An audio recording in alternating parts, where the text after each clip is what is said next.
Hello guys, welcome to my channel. Today we study about political science of class 12th, chapter 3, politics of plant development. So let's begin the chapter. First of all we study about iron ore.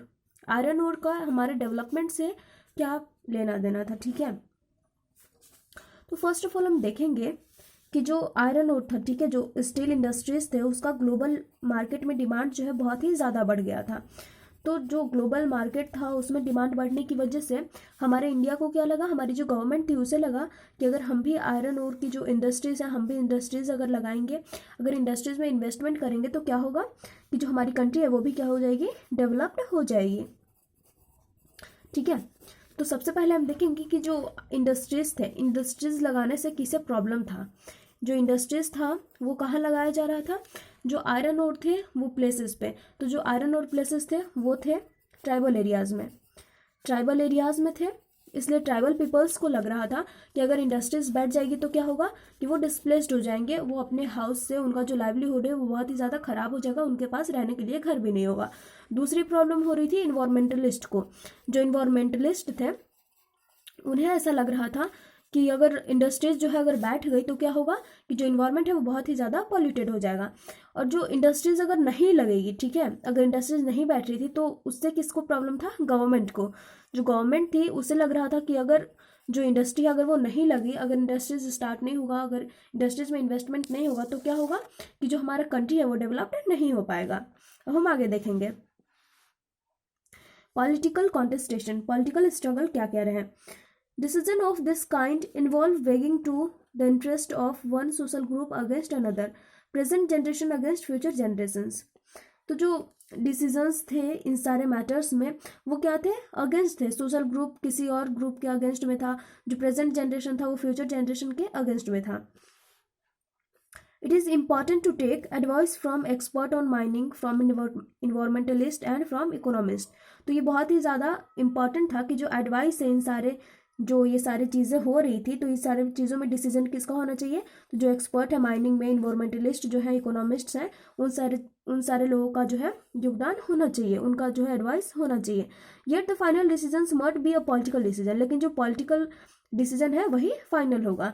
Take by people's representatives who are in touch with the feelings of the people, उन सारे जो representatives हैं वो जो कि peoples के touch में रहते हैं, उनके फीलिंग्स के टच में रहते हैं, वही जो है अच्छा डिसीजन ले पाएंगे, फाइनल डिसीजन उनका ही होगा। नेक्स्ट हमारा आइडियाज ऑफ डेवलपमेंट।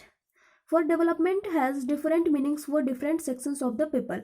तो डेवलपमेंट सबके लिए अलग अलग होता है, चाहे वो किसी भी सेक्शन के पीपल नहीं है, ठीक है, किसी भी सेक्शन के पीपल हो, उनके लिए क्या होगा, जो डेवलपमेंट होगा वो बहुत ही अलग अलग होगा।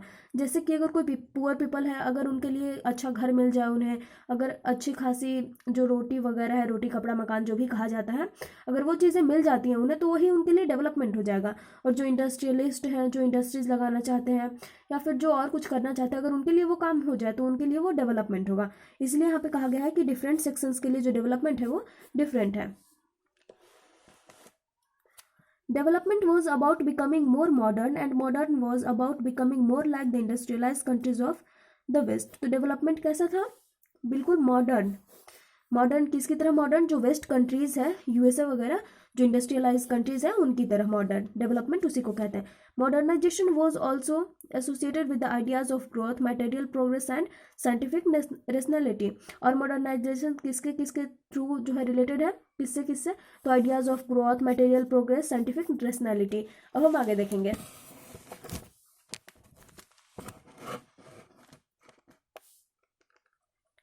Before independence India had two models of modern development.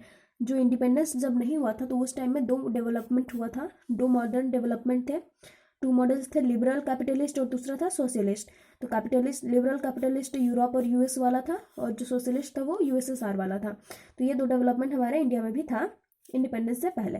Industrialisation और एग्रीकल्चर, तो उसके बाद हम देखेंगे कि जो इंडस्ट्रियलाइजेशन था और एग्रीकल्चर था ये दोनों चीज़ें ही ज़रूरी थी, दोनों चीज़ों को डेवलप करना था। लेकिन ज़्यादा से ज़्यादा किस चीज़ पर ध्यान दिया जा रहा था, इंडस्ट्रियलाइजेशन पर ध्यान दिया जा रहा था, एग्रीकल्चर पर बहुत ही कम ध्यान दिया जा रहा था। उसके बाद आया प्लानिंग। अब क्या होगा कि प्लानिंग के अकॉर्डिंग काम होगा।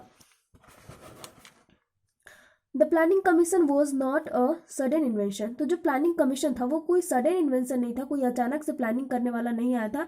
इससे पहले भी जो जर्मनी था, जापान था, उनके डेवलपमेंट के लिए बहुत सारे प्लान हो चुके थे, तो ये कोई सडन इन्वेंशन नहीं था। The early initiatives. The planning commission of India opted for 5 year plans. तो जो प्लानिंग कमीशन था इंडिया का, वो कितने सालों के लिए हुआ? वो 5 सालों के लिए हुआ। एक बार प्लान किया जाएगा 5 ईयर्स के लिए। Accordingly the budget of the central and all the state government is divided into 2 parts. तो जितने भी बजट्स थे सेंट्रल और स्टेट गवर्नमेंट के, वो 2 पार्ट्स में डिवाइड हो गए, नॉन प्लान बजट और प्लान बजट। हम देखेंगे कि जो 5 ईयर प्लान थे, वो फर्स्ट 5 ईयर प्लान आया था दिसंबर 1951, सेकंड 1956, थर्ड 1961 एंड फोर्थ 1966। ठीक है, ये सारे 5 ईयर प्लान थे, एक के बाद एक, जो कि पूरे 5 ईयर्स तक चले थे। The first 5 year plan addressed mainly the agrarian sector including investment in dams and irrigation. तो जो फर्स्ट 5 ईयर प्लान था उसमें सबसे ज़्यादा क्या हुआ? जो इन्वेस्टमेंट था वो डैम में हुआ और इरिगेशन में हुआ। ये एग्रेरियन सेक्टर में हुआ, एग्रीकल्चर में हुआ। ठीक है। Rapid industrialization. The second FYP stressed on heavy industries. और जो सेकेंड जब हुआ, जो 5 ईयर प्लान था सेकेंड, वो सबसे ज़्यादा ध्यान किस पे दिया? इंडस्ट्रीज पे दिया, उसमें ज़्यादा इन्वेस्टमेंट किया। Industrialization was a turning point in India's development. और जो इंडस्ट्रियलाइजेशन था वही क्या था? इंडिया के डेवलपमेंट का टर्निंग पॉइंट था। India was technologically backward, so it had to spend precious foreign exchange to buy technology from the global market. और जो हमारा इंडिया है वो क्या था? टेक्नोलॉजिकली बहुत ही ज़्यादा बैकवर्ड था, तो इसे बहुत ही ज़्यादा मतलब खर्च करने पड़े फॉरेन एक्सचेंज, मतलब फॉरेन से जो है टेक्नोलॉजी वगैरह मंगाने के लिए, ग्लोबल मार्केट से मंगाने के लिए। फिर की कॉन्ट्रोवर्सी, एग्रीकल्चर वर्सेस इंडस्ट्री। तो एग्रीकल्चर वर्सेस इंडस्ट्री वही है कि इसमें ये कहा गया था कि जो इंडस्ट्रीज है, ठीक है, अगर इंडस्ट्रीज ग्रो करेगी तभी क्या होगा? एग्रीकल्चर जो है अपने आप ग्रो कर जाएगा। Public versus private sector.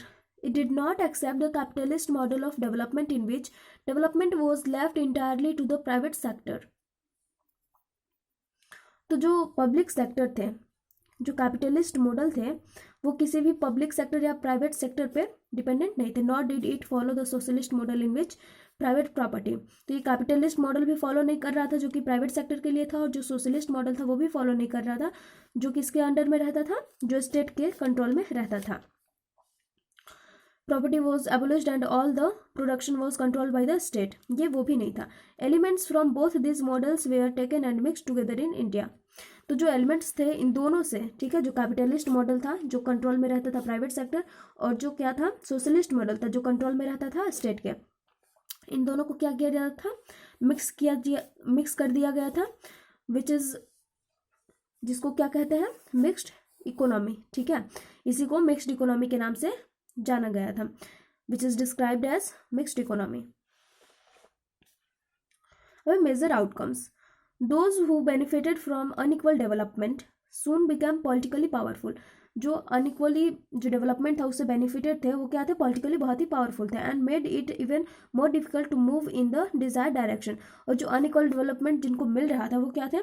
जहाँ पे डायरेक्शन, जो डिजायर्ड डायरेक्शन था, जहाँ पे ज़रूरत थी डेवलपमेंट की, वहाँ पे जो डेवलपमेंट था वो होना बहुत ही ज़्यादा मुश्किल हो जा रहा था, मोर डिफिकल्ट।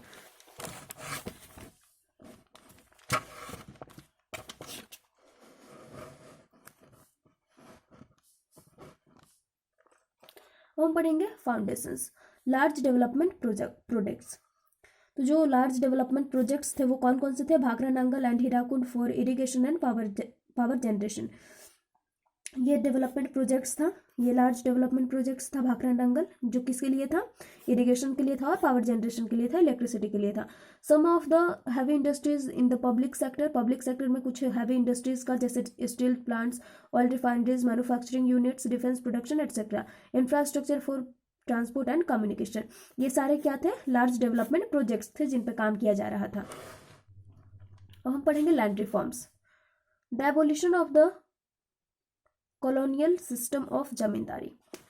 तो सबसे बड़ी चीज़ क्या हो गई थी कि जो एबोलिशन था क्या हो गया था, जो कॉलोनियल सिस्टम था जमींदारी का, उसको समाप्त कर दिया गया था। तो ये सबसे अच्छी चीज़ हो गई थी, क्योंकि बाकी जितने भी लोग थे जो लैंड ऑनर्स होते थे उनके नीचे उन्हें काम करना पड़ता था। Bringing small pieces of land together, और छोटे छोटे जो लैंड्स के टुकड़े थे उन्हें टुगेदर साथ में लाया जा रहा था काम करने के लिए, ताकि जो हमारा इंडिया है वो डेवलप्ड हो सके। Many proposals for land reforms were either not translated into laws or when made into laws they remained only on paper। तो जो बहुत सारे और प्रपोजल्स थे लैंड रिफॉर्म्स के, उसमें क्या था कि या तो वो लॉज में आप नहीं पा रहे थे, ट्रांसलेट नहीं हो पा रहे थे, या फिर क्या हो रहा था कि वो सिर्फ पेपर पे वैसे ही लिखे रह जा रहे थे और कुछ नहीं हो रहा था, उन्हें इम्प्लीमेंट नहीं किया जा रहा था। अब हम पढ़ेंगे ग्रीन रिवॉल्यूशन।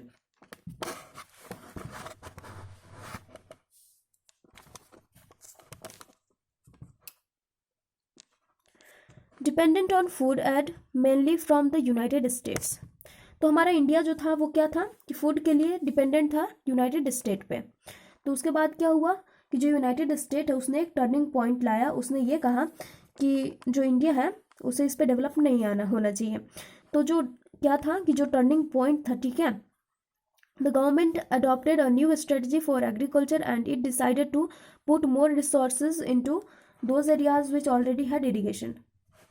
तो इसमें क्या हुआ कि जो गवर्नमेंट थी उसने क्या किया, एक न्यू स्ट्रेटजी लाया, ठीक है, एग्रीकल्चर के लिए, जिसमें डिसाइड किया गया कि जितने भी जो रिसोर्सेज हैं, जितने भी रिसोर्सेज लगेंगे वो वहाँ पे लगाए जाएंगे जहाँ पे क्या है ऑलरेडी इरिगेशन है, जहाँ पे फार्मर्स जो हैं वो ऑलरेडी प्रेजेंट हैं, अच्छे हैं। वहाँ पे नहीं लगाया जा रहा था, जो बैकवर्ड एरियाज थे जहाँ पे इरिगेशन वगैरह की व्यवस्था नहीं थी, वहाँ पे रिसोर्सेज को नहीं किया जा रहा था इन्वेस्ट।